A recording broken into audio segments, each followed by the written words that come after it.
Assalamu alaikum and welcome to lecture number 3. In this lecture we are going to discuss about the LTI systems in frequency domain, the Fourier transform, discrete time Fourier transform and its properties, and interconnection of LTI systems.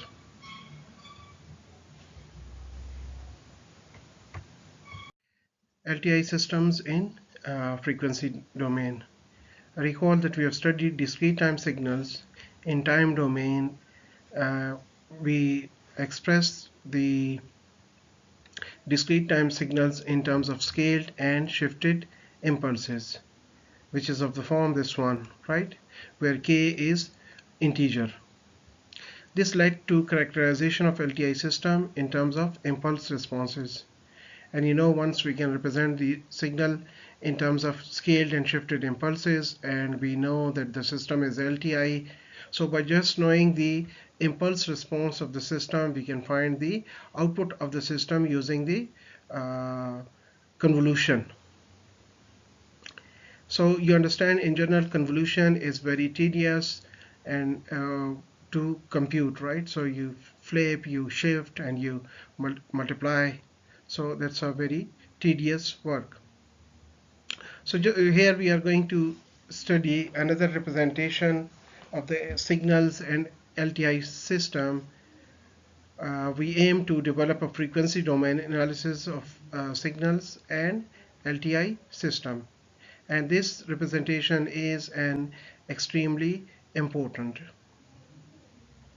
Here we'll study discrete time signals as linear combination of discrete time complex exponentials of the form this one, right? So if you compare with the previous one, here we were expressing the signal in terms of scaled and shifted impulses, and by just knowing the impulse response and knowing that the system is linear and time invariant, we can find the output using convolution sum.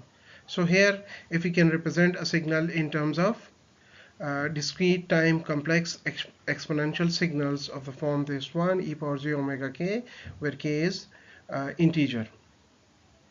This will lead to the Fourier transform representation of discrete time signals and characterization of LTI systems in terms of their frequency responses.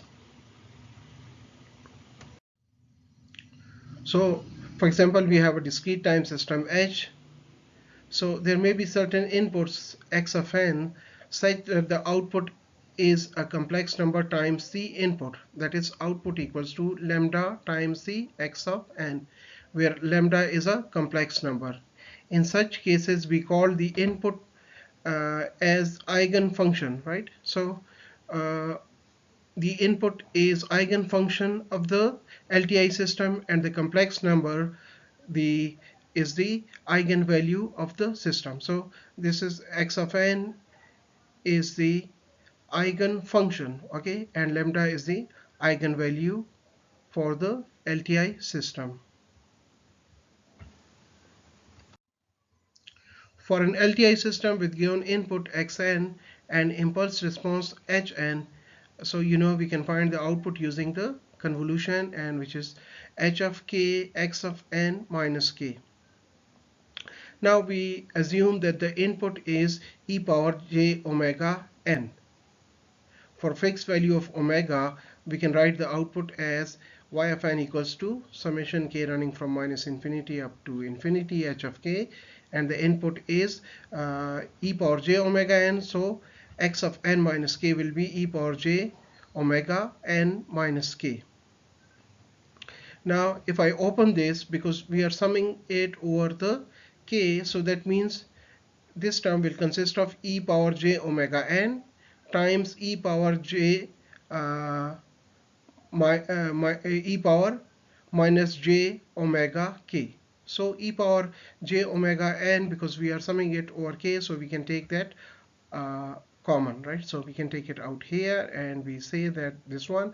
So now this is your input e power j omega n, and this times this one, right? So let we represent this whole by lambda, so we can say output equals to lambda times the input x of n.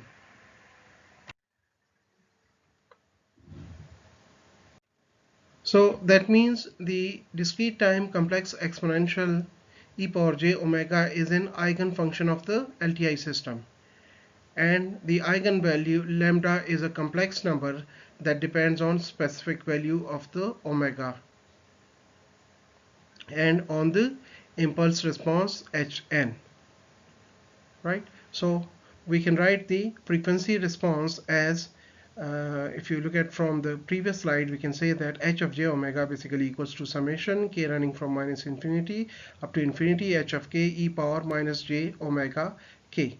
So that also means this is the relationship that tells how we can, if we are given the impulse response, how can, using the impulse response, how can we find the frequency response of that LTI system.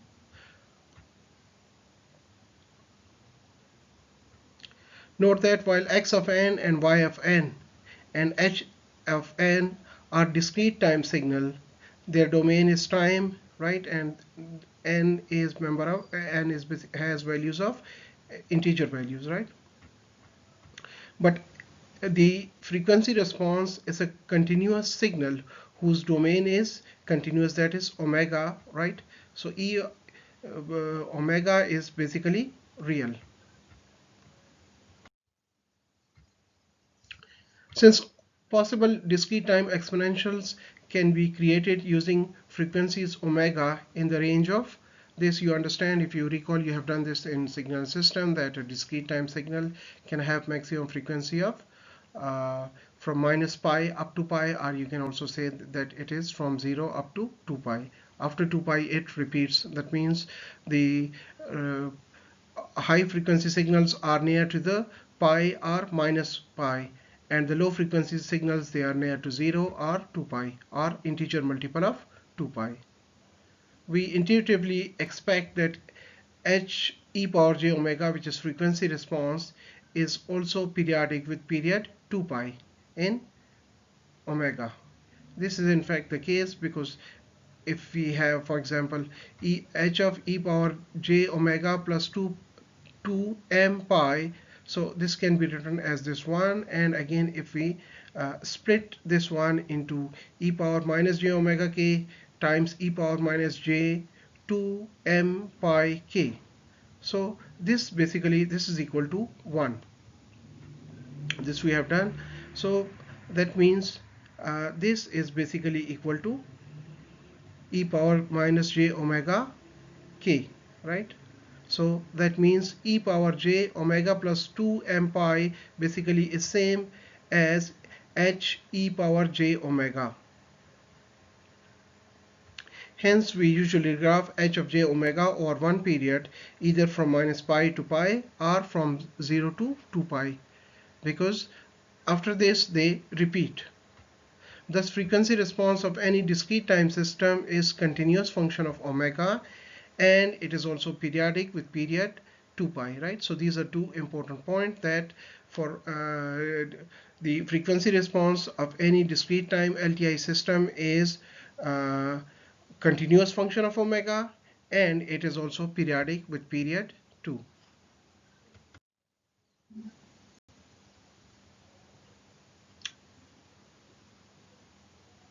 Since eigenvalues are generally complex, so h of e j omega, which is right, which is a eigenvalue of LTI system, is also complex, right? So if something is complex, we can represent it in terms of polar form, which rectangular form, which is we write it as a sum of the real part and imaginary part. You understand? J signifies that this is basically imaginary part. Or we can also express the complex numbers in terms of in the form of polar form, right? So in polar form we write it magnitude and the phase, right? So absolute h of ej omega is basically magnitude response, and ej angle h of ej, this is basically the phase response of LTI system H. So for example, we take a numerical example and we say x of n equals to a into e power j omega n. So again, you see that this is a complex exponential signal. So if the signals are complex exponential, then they are eigen function of the LTI system, right? So in this case, we can say output is basically equal to frequency response times the input signal. Remember that input signal must be expressed in terms of complex exponential signals, right? So that means if you multiply this one with this, so the input signal is a e power j omega n, so it will be a, right, h e power j omega n times e power j omega n. So we get the same signal, whatever we give it at input, we get the similar, how to say, the eigen, right, of the signal. So we give it as input a e power j omega n, and we get the output as a h e j omega n e j omega n. So this is the scaling factor, or right, which is also called as the frequency response of the system. Okay, so we can write in a polar form the output as a times magnitude of the frequency response. Okay, and this is the phase response of the uh, system, and this is the input, right? So you represent basically the frequency response in terms of magnitude and phase. Okay, so this can be simplified to this one. Okay, because this is angle and this is also angle, so they are multiplied, so the angle will be, the resulting angle will be sum of this and this. Okay, so we can say that, so this term can be written as cos of omega n plus angle of this, plus angle introduced by the system, and similarly in the uh, plus j into this one. So you understand, you can represent a complex number in terms of rectangular form. So here we are just expressing it. So the magnitude of the output is scaled by a factor of this one. Okay, and the phase is shifted by the this amount.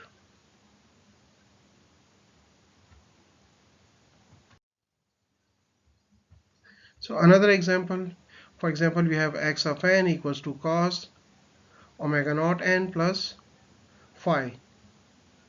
So to find the output, first we represent this signal in terms of complex exponential signal. So you understand, using Euler identity, you can write that cos theta, if I just generally say cos theta, so cos theta equals to e power j theta plus e power minus j theta divided by 2, right? So here we have scaling of a, so that means it will be equal to a over 2 and this one, right?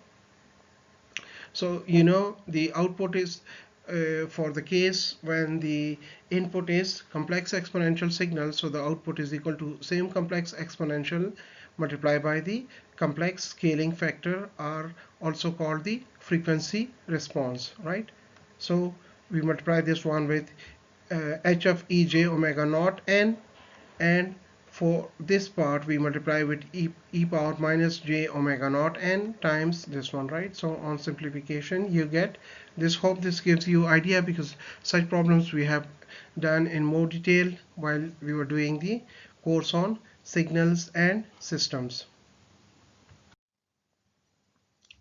So let's jump to the Fourier transform. So you understand, in the continuous time case, Fourier transforms equals to integration from minus infinity up to infinity, the continuous time signals times the e power minus j omega t dt. Okay, and similarly the inverse Fourier transform is 1 over 2 pi integration from minus pi up to pi x of a omega, which is the frequency domain signal, times the e power j omega t d of omega, right? So you understand, here we are in time domain, so we will integrate it with respect to time, but here we are in frequency domain, so we'll integrate it with respect to frequency, so that we get the time domain version of this frequency domain signal, right?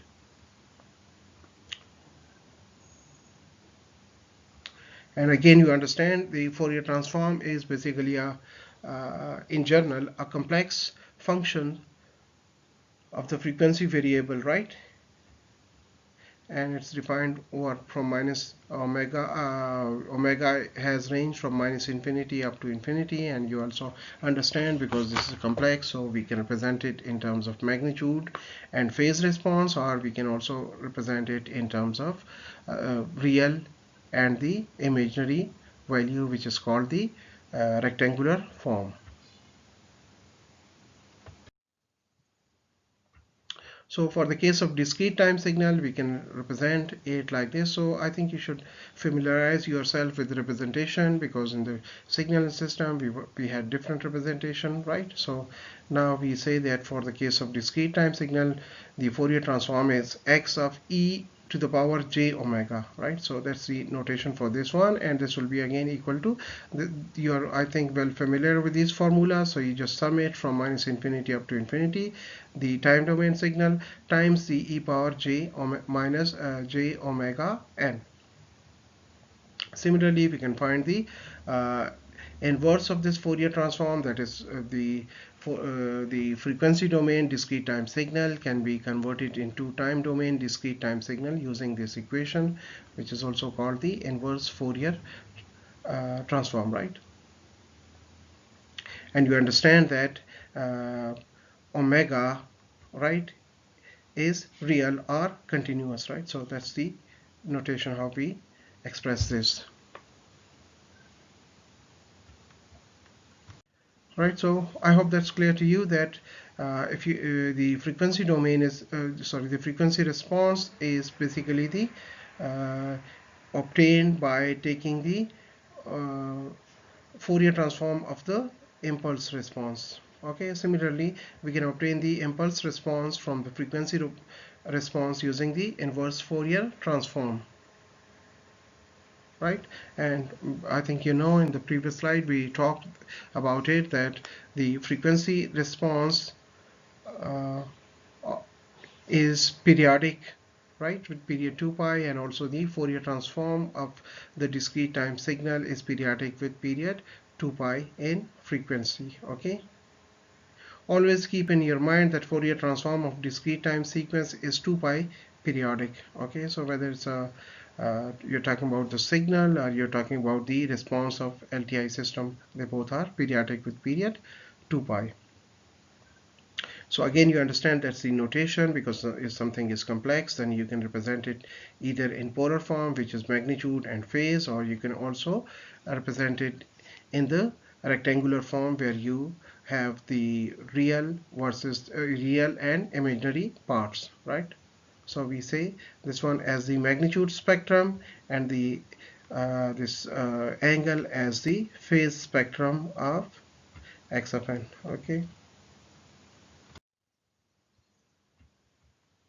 so it's about when the Fourier transform exists. What about the convergence of inverse Fourier transform to time domain signal? So the condition for a existence of the Fourier transform is that the signal must be absolutely summable. Okay, so that means if you take the summation, so if we take the absolute value, right, because it's absolute summation, so you understand why this is less than or equal to, because here you are summing it, so maybe negative terms, then in that case it will result into smaller values, because those negative will be subtracted. But here you are just taking the absolute value on this whole, so that means whether this is negative or positive, after this operation they will become positive, so definitely this side will be uh, larger than this side. Okay, so that's why we write this is less than or equal to this. Again, you understand e power minus j omega n, so the absolute value of the magnitude of this one will be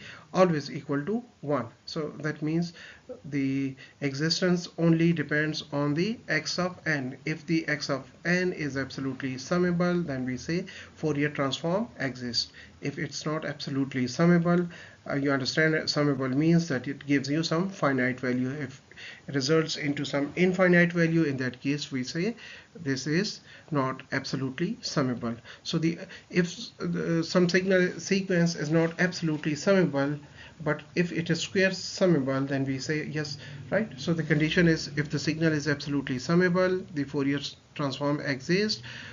For the discrete time signal, again, if the discrete time signal is not absolutely summable but square summable, in that case also we say the Fourier transform exists. If the above two conditions do not hold, then f of t for that signal might or might not exist. Also, if of t might or might not converge absolutely for continuous time signals, right? Specifically, if the continuous time signal has discontinuities, then the continuous time IF inverse Fourier transform converges to the midpoints of the discontinuities, right? So you understand what is discontinuity, and we have discussed about these things in a lot of detail in signal system. And but in case of discrete time, the inverse Fourier transform will always be converges absolutely to each point, because continuity is not an issue in discrete time signals. Continuity is issue in continuous time signals, not in discrete times. So simply it doesn't occur in the issue of convergence doesn't occur in discrete time case. So these are some of the problems, and I want you to go through them and do it right. So these are some of the discrete time signals, and you have to find their Fourier transform.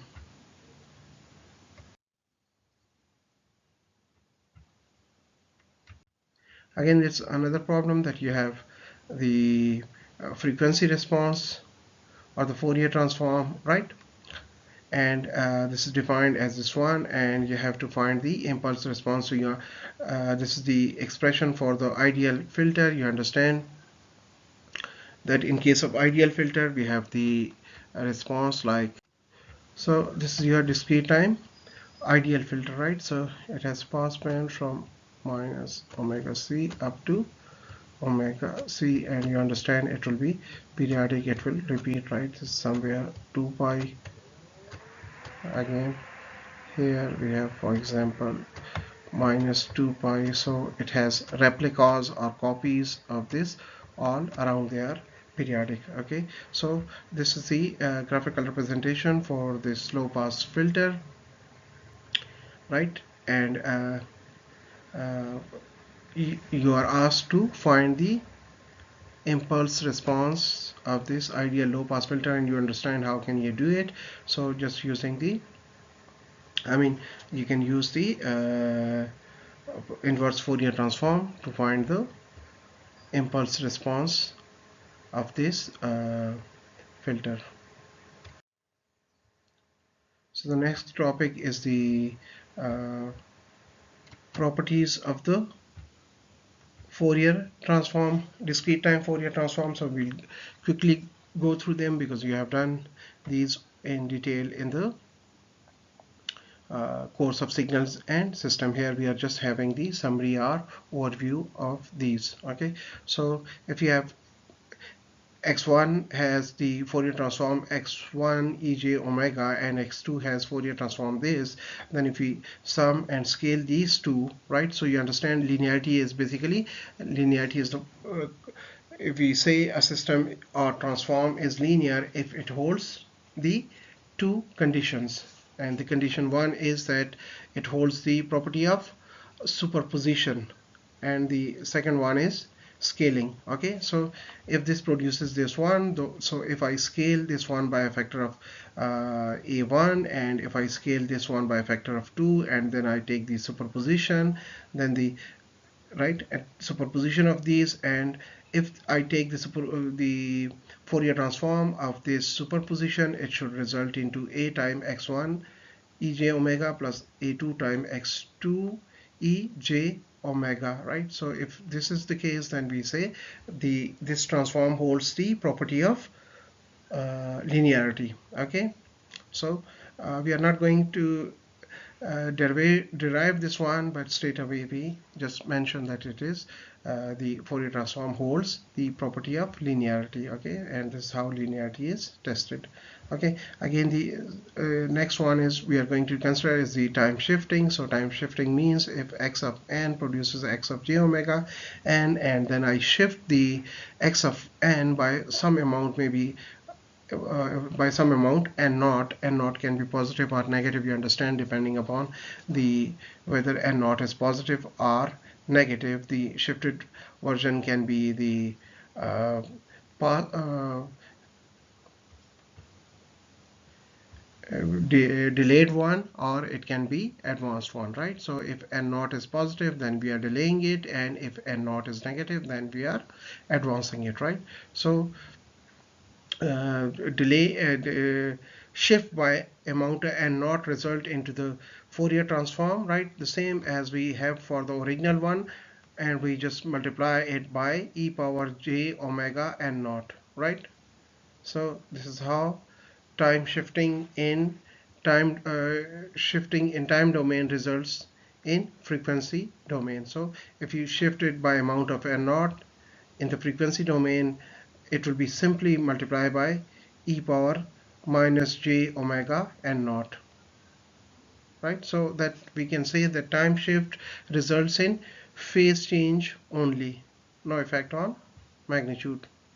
Similarly, frequency shifting, so if you have x of n has the Fourier transform of this one, so if I shift in frequency by amount of omega naught, then in time domain it will be similar to what we have here. It will be just multiplying the time domain signal by a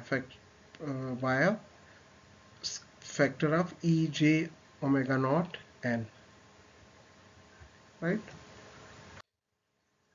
So the next property is the conjugation. So if x of n has Fourier transform of this, then if I take the conjugate, you understand conjugate is that we have a complex number, and if you change the sign of the imaginary part, then the resulting will be called as conjugate, right? So if I have a signal x of n, it has Fourier transform of this one, and if I take the conjugate of the input signal, the resulting Fourier transform will be conjugate, and the frequency will be replaced by a negative sign. Okay, so if x of n is real valued, then its Fourier transform is conjugate symmetric, that is magnitude spectrum is even, and the phase spectrum will be odd function of omega. I think you are familiar with the even and odd things. Okay, so the next property is the time reversal or folding, right? So if x of n has Fourier transform x of e power j omega, then if I flip the x of n, okay, then the Fourier transform will have the flipped version, right? So if we combine the two properties we have studied previously, then based on that, x of if we take the conjugate of x and we also flip it, it will be equal to x uh, conjugate, right? The Fourier transform conjugate, and the because of the folding, this effect will be cancelled, right? Because previously, if you recall, we have the folding of frequency also. Then the next property is convolution. So you understand uh, if x1 of n produces x1 of ej omega and x2 of n produces x2 of ej omega, so if we take the convolution in time domain, so it's in frequency domain, it will be simply the multiplication. So that means to avoid convolution, what we can do is we just take the Fourier transform of the both signals, then multiply them, because in Fourier transform they are multiplied, right? Time domain convolution, multiplication and frequency domain. So you understand multiplication is much easier process than the convolution. So we can avoid the convolution by taking the Fourier transform of the both signal, taking the product of those, and then if we take the inverse Fourier transform, we'll get this thing done. So modulation in time domain. So you understand Fourier transform and the time domain and the frequency domain, they are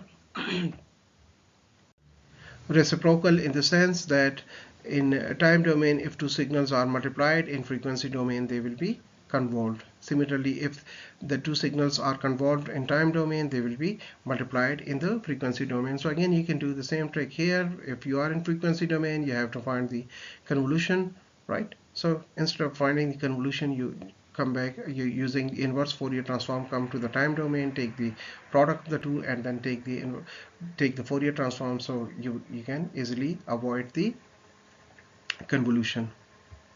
Okay. Similarly, convolution in time domain is basically multiplication in frequency domain. Frequency differentiation. So if you have x of n, it is Fourier transform x of e j omega. Then if I take the differentiation in frequency domain, it's equal to multiplying the time domain signal by n. Okay, and the last property we are going to consider is the Parseval's theorem, and it states that if the x of n has Fourier transform of x of e j omega, so that means if I want to find the energy, so in both domain energy is same. So that means I can find the energy in time domain using the equation, this one. I think you are very well familiar with these equations. So to find the energy in time domain, the absolute square and summing it over from n equals to minus infinity up to infinity. So again, if I have the frequency domain signal, so in frequency domain the energy can be found by squaring the absolute of the signal and integrating it from minus pi up to pi and scaling it by a factor of 1 by 2 pi. So in both domains the energy is conserved, whether you have time domain or you have frequency domain. In both cases you have the same energy, right? So we can also call that the Parseval theorem is basically energy conservation theorem that states that the Fourier transform preserves the energy of the signal when it transforms the signal into the frequency domain, right? So these are the two expressions. This is for the time domain and this is for the frequency domain, and you can easily see that they both will have, you get the same answer.